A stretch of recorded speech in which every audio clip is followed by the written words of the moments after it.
அனைவருக்கும் வணக்கம். இப்போ நம்ம பார்க்குறது வந்தீங்கன்னா கால் பாத சிகிச்சை. இந்த ஃபுட் ரிஃப்ளெக்ஸாலஜியில் டயாபெட்டிஸை பற்றி பார்க்குறோம். இன்னைக்கு பார்த்தீங்கன்னா நிறைய சர்க்கரை நோயால் பாதிக்கப்படுபவர்கள் அதிகமாக இருக்கிறார்கள். இந்த டயாபெட்டிஸ் 2 டைப், அந்த டயாபெட்டிஸை கால் பாத அழுத்த முறை சிகிச்சையில் எப்படி கட்டுப்படுத்துவது, வாழ்நாள் முழுவதும் எப்படி நார்மலாக வைத்துக்கொள்வது அப்படிங்கிறதான் பார்க்குறோம். இப்போ டயாபெட்டிஸ் அப்படின்னு பார்த்தீங்கன்னா one of the endocrine disorder, நாளமில்லா சுரப்பிகளுடைய ஏற்படக்கூடிய வளர்சிதை மாற்றத்தின் காரணமாக உடல்ல ரத்தத்துல குளுக்கோஸ் லெவல் அதிகமாகி அதன் மூலமாக பல்வேறு வகையான பாதிப்புகளை ஏற்படுத்துகிறது.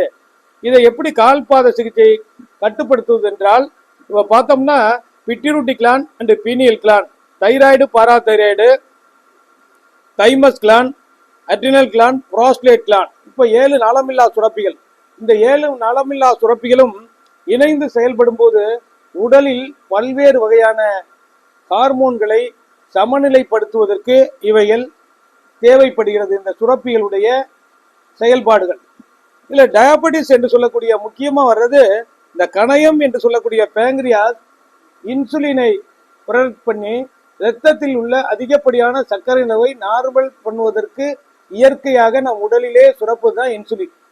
அப்போ குளுக்கோஸ் அப்படின்ற சர்க்கரை சக்தியினுடைய வேலை என்னன்னா, நாம் நடப்பதற்கு, ஆடுவதற்கு, பாடுவதற்கு, ஓடுவதற்கு நம் உடலுக்கு எனர்ஜியை கொடுக்கக்கூடியது தான் குளுக்கோஸ்.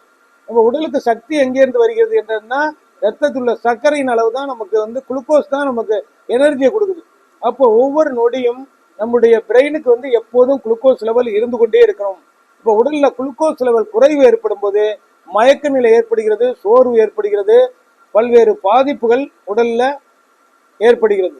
அப்ப சமநிலையில் குளுக்கோஸ் லெவல் இருந்தால்தான் நம்முடைய உடல் ஆரோக்கியமாக செயல்படும். அப்ப ரத்தத்துல நார்மலா பாத்தீங்கன்னா இப்ப 120 80 வரை அல்லது 140 வரைக்கும் அந்த சர்க்கரை அளவு இயல்பாக இருக்கலாம். அதை தாண்டி 200, 250, 300 செல்லும் போது உடல்ல அதிகமாக சர்க்கரை அளவு அதிகமாகி அது பல்வேறு பாதிப்புகளை உண்டாக்குகிறது.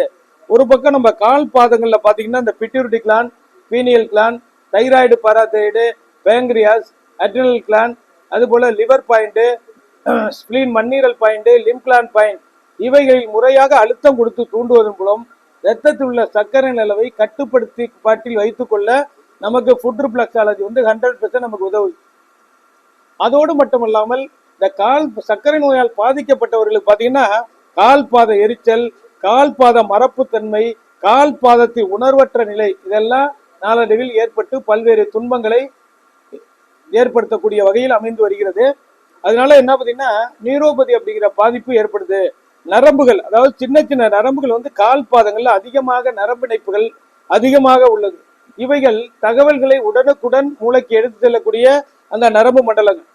இவைகள் இந்த டயாபெட்டிஸ் பாதிப்புனால இவைகள் எல்லாம் நரம்பு மண்டலம் பாதிக்கப்படுகிறாருன்னா இந்த பாதத்தில் நியூரோபதி ப்ராப்ளம் ஏற்பட்டு அதனால நடக்க முடியாது, கால்களில் சென்சேஷன் குறைவு ஏற்படுகிறது, கால்களில் கூச்சம், கையை வச்சா அப்படியே ஃபீலிங், உணர்வுகள் இல்லாத சூழ்நிலை, இப்படியெல்லாம் நிறைய பேருக்கு ஏற்படுவதனால் சில கால்களில் கட்ட விரல்கள் எல்லாம் அடிபட்டு புண்கள் ஏற்பட்டு அவை பெரும் பாதிப்புகளை உள்ளாகி கட்டவரலை எடுக்கிறது, லிட்டில் ஃபிங்கரை எடுக்கிறது, கால்களை எடுக்கின்ற சூழ்நிலை இவைகள் எல்லாம் அதிகமாக ஏற்படுகிறது.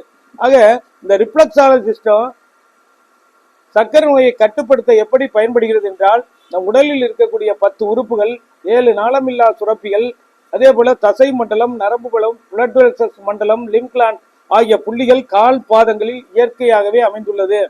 இது போல ஸ்டிக்கை கொண்டு முறையாக ரிஃப்ளெக்ஸாலஜி படித்தவர்கள் முறையாக அனட்டாமி, பிசியாலஜி தெரிந்து கொண்டு ஒவ்வொரு புள்ளிகளிலும் சர்க்கரை நோயை கட்டுப்படுத்துகிற புள்ளிகளில் அழுத்தம் கொடுத்து முறையாக தூண்டுவதன் மூலம், கால் பாதங்கள் முழுவதும் தூண்டுவதன் மூலம் நரம்பு மண்டலம் தூண்டப்படுகிறது, தசை மண்டலம் தூண்டப்படுகிறது, பிளட் வெசல்ஸ் மண்டலம் தூண்டப்படுகிறது. இதனால் கால் பகுதியில் இருக்கக்கூடிய அந்த மரப்புத்தன்மை, உணர்வற்ற சூழ்நிலை, அதே போல சென்சேஷன் குறைவு, இவைகள் எல்லாம் படிப்படியாக நீக்குவதற்கு கால் பாத சிகிச்சை 100% நமக்கு உதவும். அதோடு மட்டுமல்லாமல் இரத்தத்தில் உள்ள சர்க்கரை அளவை கட்டுப்படுத்துவதற்கும் பயன்படும். ஆக கால் பாத சிகிச்சையை முறையாக கற்றுக்கொண்டு தினமும் 5 நிமிடம் நாம் செய்து வருவதுடன் நம் ஆரோக்கியத்தை பாதுகாப்பதற்கு கால் பாத சிகிச்சை உதவும். அதே போல இதை முறையாக கற்றுக்கொண்டு முறையாக அங்கீகரிக்கப்பட்ட டிப்ளமா சான்றிதழ் பெற்று பகுதி நேர முழு நேர தொழில் செய்து வாழ்க்கையை உயர்த்துவதற்கு இது பயன்படும். ஆக கால் பாத சிகிச்சையை சிகிச்சை எடுப்பதற்கும் பயிற்சி பெறுவதற்கும் அணுகவும் 30 ஆண்டுகள் அனுபவமிக்க மருத்துவர் டாக்டர் ரவிச்சந்திரன், அண்ணா நகர், சென்னை.